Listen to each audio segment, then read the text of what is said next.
आपल्या सगळ्यांचं स्वागत करतो. राजकारणामध्ये आकड्यांच्या खेळाला फार महत्त्व आहे, म्हणजेच संख्याबळ. आणि याच संख्याबळावरून आज शरद पवारांच्या एका नगरसेवकानं शेवटी आपले रंग दाखवलेले आहेत. त्यांनी ठाकरेंच्या शिवसेनेला धक्का दिलाय आणि महायुतीला पाठिंबा दिलाय. नेमकं हे सगळं प्रकरण काय आहे? आणि कारण उद्याच महापौर पदासाठी अर्ज दाखल केला जाणार आहे आणि यामध्ये उद्धव ठाकरेंच्या शिवसेनेने सुद्धा उडी घेतलेली आहे. एक लक्षात घ्या, राजकारणात जिवंत राहायचं असेल ना तर लढायला पाहिजे, हे सूत्र घेऊन उद्धव ठाकरे रिंगणात उतरलेले आहेत. आणि अशाच वेळी हा दगा फटका झालाय. नेमकं काय घडलंय आपण बघणार आहोत या व्हिडिओमधनं. तुम्हाला व्हिडिओ आवडला लाईक करा, शेअर करा, चॅनल सबस्क्राईब करा आणि तुमच्या कमेंट्स या कमेंट बॉक्समध्ये जरूर टाका. मी जसं म्हणलं, गंमत असते ती आकड्यांची असते. आता मुंबई महापालिकेवर निर्विवादपणाने महायुतीची सत्ता येणार आली आहे हे आपल्या सगळ्यांना माहिती आहे. म्हणजे भाजपचे 89 नगरसेवक निवडून आलेत, शिवसेना शिंदे गटाचे 24 नगरसेवक निवडून आलेत, राष्ट्रवादी अजित पवार गटाचे 3 नगरसेवक आता त्याच्यामध्ये ॲड झालेत, म्हणजे यांची संख्या झाली 121. तिकडे ठाकरे गटांचा जर का आपण विचार केला तर ठाकरेंचे किती नगरसेवक निवडून आले? 65. मनसेचे किती निवडून आलेत? 6, म्हणजे 71 ही संख्या झाली.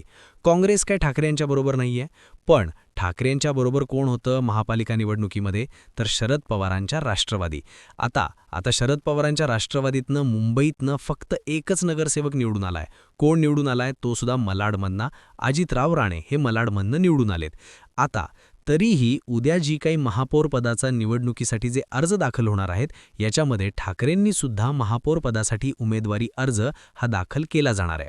आता अनेकांना प्रश्न पडला की सत्ता जर का महापालिकेवर भाजप आणि शिवसेना शिंदे गटाची येते तर मग महापौर यांचा कसा, म्हणजे महापौर पदासाठी हे का अर्ज करतायत? साधी गोष्ट आहे, महापौर पदासाठीची एक निवडणूक प्रक्रिया होते आणि जरी यांचं संख्याबळ जास्त असलं तरी एक मुद्दा अजिबात विसरून चालणार नाही, ते म्हणजे यंदा महापालिका चालवणं हे भाजपला सोपं नाही, एकनाथ शिंदेच्या शिवसेनेला सोपं नाही. कारण विरोधी बाकावर 71 लोकांची संख्या आहे. त्यामुळे तुम्ही वाटेल तसे निर्णय घेऊ शकणार नाहीत, तुम्ही मनमानी पद्धतीचा कारभार करू शकणार नाही. या सगळ्यावर वचक असेल, या सगळ्यावर नियंत्रण असेल, या सगळ्यावर जाब विचारण्यासाठी 71 नगरसेवकांची फौज ही विरोधी बाकामध्ये बसली आहे. हे सगळं जरी असलं तरी बिनविरोध महापौर निवडून का आणायचा? चुरस तर व्हायला पाहिजे. जशी ती निवडणुकीत झाली तशी चुरस ही महापौर पदासाठी सुद्धा व्हायला पाहिजे. आता एक लक्षात घ्या, मग येऊ शकतो का ठाकरेंचा महापौर? होऊ शकतो का? म्हणजे जरी यांचं संख्याबळ जास्त असलं तरी होऊ शकतो का? का नाही होऊ शकत? राजकारणामध्ये सगळं काही शक्य आहे, हे 2019 पासून पूर्ण महाराष्ट्राने बघितलंय आणि त्यामुळे अशक्य काही नाहीये. निवडणुकीमध्ये जरी का काँग्रेसनं ठाकरेंच्या बरोबर निवडणूक लढवलेली नसली तरी जर आता काँग्रेसला असं वाटलं की आपण सत्तेच्या दृष्टीने काही हालचाली कराव्यात तर ते करू शकतात, ठाकरेंना ते पाठिंबा देऊ शकतात. काँग्रेसचे किती नगरसेवक आलेले आहेत? 22 नगरसेवक आलेले आहेत. ठाकरेंचे आहेत 65, हे 71 झाले म्हणजे मनसे पकडून, आणि 71 झाल्यानंतर 81, 91 आणि इथेच झाले 93, 94. पण तरीही संख्याबळ जर का कमी पडत असेल तर काय सांगावं, राजकारणामध्ये सगळं काही शक्य आहे. उद्या एकनाथ शिंदेची शिवसेना सुद्धा ठाकरेंना पाठिंबा देऊ शकते. मी हे सगळं जर तरवर बोलतोय.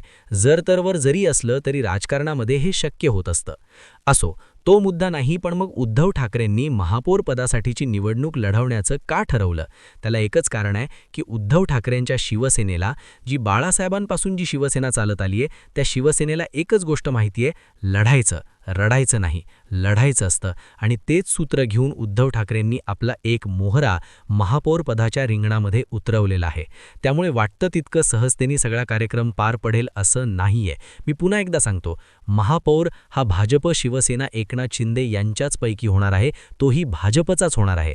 हे सगळं जरी खरं असलं तरी ऐन वेळचा खेळ काय बदलेल, नियती काय करेल हे आपण कोणी सांगू शकत नाही. आणि म्हणून तो मोहरा जो आहे, म्हणून तो उमेदवार जो आहे, तो रिंगणात उतरलेला आहे. पण काही लोक असतात शेवटी ऐन वेळा दगाफटका करत असतात आणि हाच दगाफटकाच म्हणायला पाहिजे. मी मुद्दामून दगाफटका म्हणतोय. आज शरद पवारांची राष्ट्रवादी महापालिकेच्या निवडणुकीमध्ये ठाकरेंच्या बरोबर लढलेली आहे. आता त्यांचा एकच नगरसेवक निवडून आलाय. कोण आला? तर अजितराव राणे हे मलाडमधनं. खरं तर ही एकसंधता टिकवायला पाहिजे, ही ताकद पुढच्या काळामध्ये दाखवून दिली पाहिजे. परंतु तसं होत नसताना सत्तेची ओढ प्रत्येकाला आहे, सत्तेची भूल प्रत्येकाला आहे आणि त्यातून शरद पवारांची जी राष्ट्रवादी आहे ती सत्तेच्या शिवाय राहू शकत नाही हे प्रत्येकजण बोलतो. मी बोलतो, नेते बोलतात, राजकीय विश्लेषक बोलतात आणि त्याचे प्रत्यय हे या छोट्या छोट्या घडामोडींमधनं आपल्याला बघायला मिळतात. शेवटी सांगण्याचं तात्पर्य एवढंच आहे की हे जे अजितराव राणे आहेत, जे मलाडमधनं निवडून आलेले आहेत, त्यांनी आपला रंग बदलला. त्यांनी आता महायुतीला पाठिंबा देतोय असं जाहीर केलंय. त्यांनी एकनाथ शिंदेच्या शिवसेनेला आपण पाठिंबा देत आहोत हे जाहीर करून टाकलंय आणि त्यामुळेच हा ठाकरेंसाठी धक्का आहे असं लोक आता बोलतायत. अजिबात नाही. एक लक्षात घ्या, संख्याबळ जरूर महत्त्वाचं आहे. एक नगरसेवक कमी होणं हा निश्चित ही दुःखद गोष्ट आहे, वाईट गोष्ट आहे, चुकीची गोष्ट आहे, पण धक्का वगैरे नाही. ठाकरेंचे काहीही झालं, ठाकरे आणि मनसे 71 नगरसेवकांची फौज ही विरोधी बाकावर बसलेली आहे, हे मात्र विसरून महायुतीला चालणार नाहीये. त्यामुळे मी याच्याकडे धक्का म्हणून बघत नाही. पण शेवटी तुम्ही ऐन वेळेला जो दगा देताना ही त्या दगा फटक्यातनं झालेली ही कृती आहे, म्हणून मी याच्याकडे बघतोय की अजितराव राणे यांनी ऐन वेळी उद्धव ठाकरेंच्या शिवसेनेबरोबर दगा फटका का केलाय असं म्हणावं लागेल. आता नेमकं पुढे काय? महापौर पदाच्या या चुरशीच्या निवडणुकीकडे आपल्या सगळ्यांचं लक्ष असणार आहे आणि उद्धव ठाकरे, त्यांची शिवसेना, मनसे किती ताकदीनिशी याच्यामध्ये लढतीये, अजून कोणते नगरसेवक आपल्या बाजूनी वळवतायत ते, हे सगळं बघणं खूप महत्त्वाचं असणार आहे. त्यामुळे 11 तारखेपर्यंत आपल्या सगळ्यांनाच वेट अँड वॉच करायचंय. उद्या प्रक्रिया सुरू होतीये, उद्या अर्ज दाखल होतील, तोपर्यंत आपण थांबूया. तुम्हाला माझा व्हिडिओ आवडला असेलच तर तो नक्की लाईक करा, शेअर करा, चॅनल सबस्क्राईब करायला विसरू नका आणि कमेंट म्हणजे अजितराव राणे यांच्या या कृतीबद्दल तुम्हाला काय वाटतं? खरंच हा दगाफटका आहे की नाही? तुम्हाला काय वाटतं जरूर कळवा. इथेच थांबतो. धन्यवाद.